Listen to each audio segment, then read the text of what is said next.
In every relationship, whether romantic, professional, or platonic, power isn't just exchanged. It's performed, negotiated, and sometimes quietly seized. For women, navigating authority in relationships means confronting centuries of social conditioning, cultural expectations, and internalized scripts about submission, compromise, and silence. But today's woman isn't just playing the game, she's redesigning the board. This is a deep dive into the subtle mechanics of power: who gets to speak, who gets to decide, and who gets to walk away. Because authority in relationships isn't about domination, it's about agency, boundaries, and the unapologetic right to take up space. When you think about authority, who do you think of? This is very interesting because it's such a broad concept of authority. Yes. Authority could really start from your own family and then moving on to the places that you're in, right? If you're in an educational setup, then you have an authority there. Yes. Then it comes to your nation or the country you're in, and then the world level. So I think authority has A lot of a definitions. lot of layers attached to it. I For would say. sure. And how were you taught to respond to authority growing up, especially as a woman? Be obedient. Yes. Don't question. Be polite. Be submissive. Yeah, those were very, very deeply entrenched in. 100%. I mean, that's like, you said that and it's exactly what I was thinking, right? I think most people can have the exact same answer as you, having been taught to just agree with whatever's being told. Yeah, exactly. So yeah, I want to ask you, have you ever had to challenge an authority figure who was maybe abusing their power? And what were the repercussions of that? Ooh, well,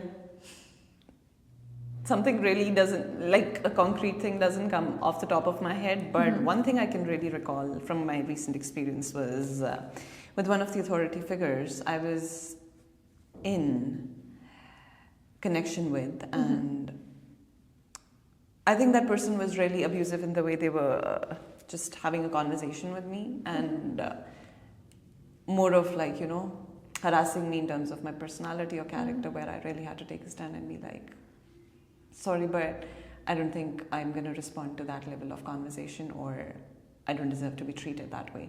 Yeah. There weren't any, like, of course, the person is going to judge you, and probably they're going to remove you from certain privileges that they gave you before.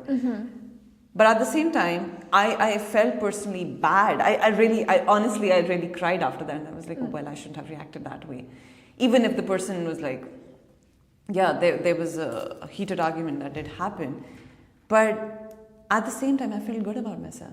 Okay, yeah. Standing up for yourself. Yeah, is good. exactly. Like I had on one side, I was guilty that I felt guilty about. Well, in reality, there wasn't anything. Now, if I really look back at that situation, be like, well, what was the point of feeling guilty about? But now, in this like scenario, when I'm just thinking about it, I was like, well, yeah. I'm extremely proud that I took a stand for myself. And over the years, when you've been really subjected to certain things where you don't even talk about and you don't voice for yourself, doing a random act like that is a sense of kindness towards yourself. I wasn't rude or disrespectful to the person, but just voiced what was right for me. Of course, standing up for yourself isn't rude, right? You have to do it at some point. No one else is going to do it. You have to do it for yourself. For sure. I love that you were able to do that for yourself. I think it's really unfortunate that people don't realize how much power people who are in authority have, especially from you think about elementary school teachers, you think about high school teachers. Little things they say affect all the students, affect everything from a young age. If your teacher calls you stupid in front of the class, it might seem like nothing, but no, that's going to stick with you. You'll remember that, right? Very true, very true. So I think that's just, people need to be more aware of what they're saying in positions of power. Exactly. And just to quickly add to this, like you mentioned about the school thing, honestly, I didn't have a very good school experience, and especially during my early school years. So, as you said, like just being called stupid or dumb or bad at math, because I was really very poor at math, I would say, even to this day. And just being called that way and being mocked at by the entire class, by the teacher, it really stuck with me. like for my entire life. Exactly. I mean, especially when you're younger, those are your formative years. These things have a long-lasting impact, and it's really unfortunate that people don't realize that. Yeah. I do want to ask you a bit more centered towards gender roles and authority. How do you think authority figures reinforce gender roles, like such as in school or at work or in home? And what kind of subtle messages are they portraying? Oh, I love that question because it really takes me back to my school years. Yeah. And I still remember, like even the teacher of your class has some sort of authority over students. Yeah, just 100%. dividing people, like you mentioned about gender rules, you know. Because I was in an all-girls institution right from the very beginning, so I don't really carry the co-ed experience with me. But even in schools, like, you know, one of my teacher was telling me back during her school days, when teachers were about to talk about periods, they would really segregate the male section of the class, and they'll be sent to a different room, and females would be talked about it differently. And for me, that came as a shock. I was like, what? But why?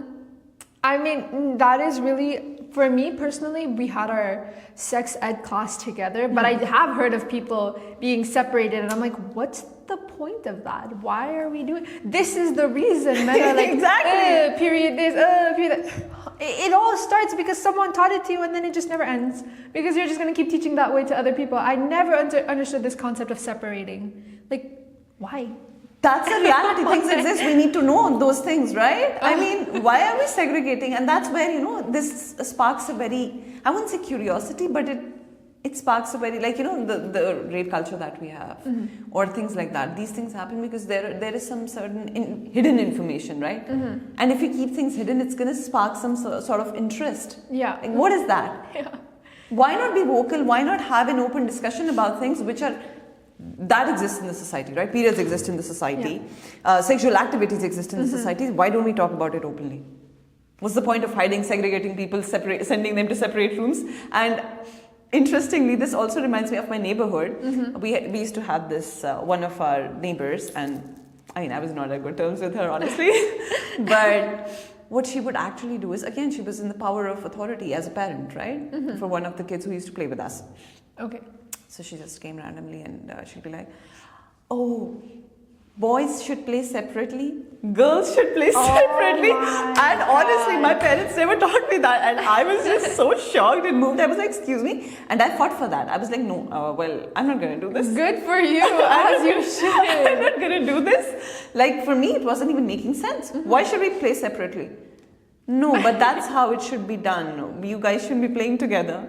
That is so crazy. No, I think the only experience that I have that could match that would be like when I was in elementary and we had to, like, let's say move tables or chairs in a classroom, and then the teacher would go, oh, what strong boys can help me move the chairs? Oh, it was God. strong boy. And I was like, immediately in my head I would be like, why guys? Like, you know, back then I was younger, it wasn't like, oh, like, this is not fair, equality. It was more of a, I'm strong. Yeah, like, exactly. I was very sportive as a child. Like, every day after school I did sports, everything you can imagine. And I was like, I know I'm stronger than half of these guys. Why am I not being so? Because when you would do these chores, you would get time out of the class, which everyone wanted. I was like, why is it just guys? Yeah. And then so all the girls would be like, I'm strong too. And it's a chair. It's a chair. Everyone can lift the chair. And you know, it's like, it's funny to talk about now, but later on I'm like, you get this mindset because it keeps getting repeated. Oh, like, oh, I need a strong man to do this. And it all started because of a damn chair in elementary school. It's so funny, and honestly, that's how subtly, it's a very subtle way of reinforcing those gender norms, those gender stereotypes, and that's how we carry it throughout lives. Yeah. Teachers are trained with B.Ed training, you know, you have to be teaching kids and all those things. Well, yeah, we're good enough in that sense. But are you really training them to nurture good humans, to nurture proper souls on this planet, rather than, you know, just the gender stereotypes, and then we're going to play those roles on in our own lives, in our personal lives, in our professional lives, and that's how the cycle and the chain continues, which is a very saddening reality. Yeah, I completely agree. And then I did want to ask you, How do you think that these power dynamics in relationships, whether that be like with teachers, your boss, parents, anything really, shape our sense of agency and our voice for ourselves? It's a very hard question to answer because honestly, there are cultures, and especially the culture that even I come from. Even if you talk about families, I mean, it doesn't prevail in my family. I'm fortunate enough in that sense. But yeah, around me or the people that I've seen, they really have to be subservient and obedient or pretend to be obedient when it comes to their parents. And their parents not only taking decisions for the education that they're going to pursue, the careers they're going to have in life, but also their romantic relationships and the marriages they're going to get into. Yeah. Which is very deeply saddening. And in that scenario, personally, it seems like the agency of the person concerned is somewhere compromised. Yeah. Somewhere they made to feel, well, they're not worthy enough or capable enough to make decisions for themselves. And you really need to voice for yourself. Yeah. And even when it comes to, like, personally for me, when I was in a professional relationship, I had issues which was harder for me to challenge because in the first place I even thought like, well, I think I'm judging that wrongly. Yeah. And I started questioning myself instead of really questioning what was happening around. And that again stems from low self-worth. And I could really recognize I was a victim in the past, not now, a victim of low self-worth. And the realization of that is the first place where you really get started with. Some people don't even realize that. Well, they're like, yeah, my parents have taken all the decisions for me. They've gone, they've shopped things for me. They've made decisions about my career. They've made decisions about my relationships. So I'm okay with that. Are you okay with that, or have you molded or trained yourself to fit into that mold, and then you're saying, well, I'm okay with that? And especially with females, they're like, yeah, well, our husbands take our decisions for us, or our parents take decisions, or my brother takes my decision for me. Are you really okay with that, or have you just Been taught that. or agreed to? Yeah, and even when this authority, like power starts when you're younger, when like with your dad or your mom, you just become so used to it, right? Like habituation. Exactly. And then later on when you grow up, you'll be just so used to people telling you what to do. And you'll listen to it. And if ever you're in a position where you have a toxic authority figure, you'll just think this is normal. Exactly. Which is so not okay. Like sometimes I'll have friends tell me like, oh, my boyfriend said no. I'm sorry. Wait. This is 2025. We all have our rights. We can decide are we all aware of this? And it's just crazy to me because I've never thought about it, but now that I am, I'm like, my parents never told me what to do. They were like, they told me what to do, but they were like, you can choose what you want to wear. If you want to buy this, you can buy this. You want to go to school, you want to choose the program. I was never forced into something. And me neither. It shows in the way I react to other people. I'm like, no, I have my own thoughts. If you want me to do this, that's your problem, right? But I want to do this. So when people say things like that, they're like, my mom told me I can't wear this dress. I had to what? What do you mean? And it's not, like we're not 14 anymore. It's like adults telling me this, and I'm like, is that not strange to you? Like, when do you take your own life? After 18. You want to be independent a little bit. And so I'm like, it's crazy that this all just starts from from such a young age. And I really love like those examples that you just brought up. And honestly, for me, I feel like sometimes women just get used to it and they're literally enjoying this. No offenses, but that's a reality. I mean, again, there's safety in what you're used to, right? So familiarity. Exactly. So it's like, even you might think you're enjoying this just because you're used to it. Exactly. And it's also just so portrayed in TV shows and movies. It's like, this is normal, just because of how normalized this is the norm. Exactly. I'm like, is it really, or is this just another way to trap us? Made up. You need to think about these things. But I'm gonna just ask you one last question. What are your closing thoughts on this, abuse of authority figures? What can we do to change this? How can we voice up to these abuse of power? Love it, because I think it happened with me recently and how I came out of it. So one thing I'll just I just want to send it out there.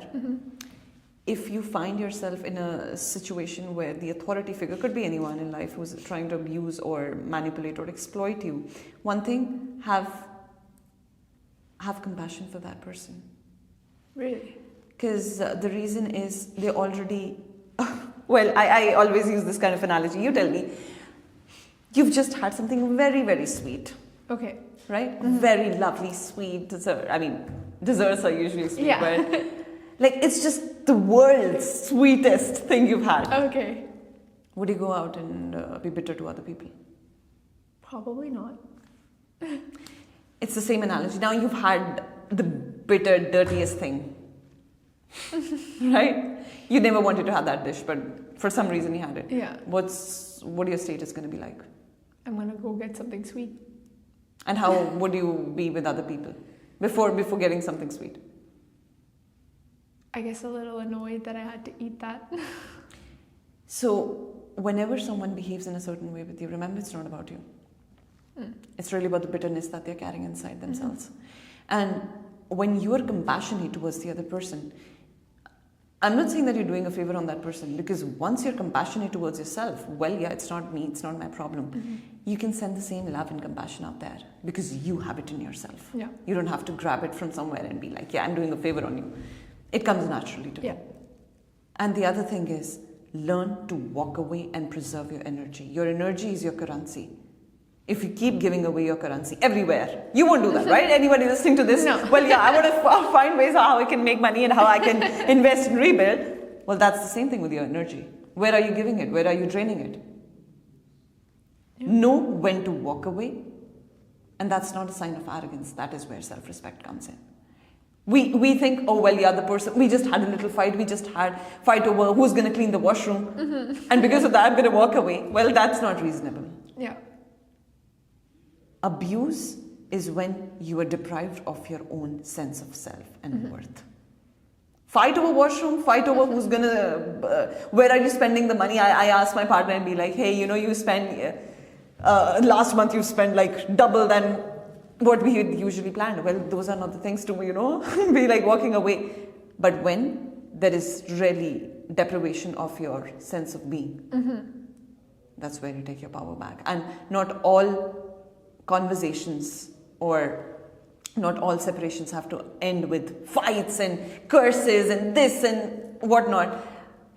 You can do that equally respectfully and still be balanced and calm and have compassion for the other person and wish them well in their life. That was really beautifully said.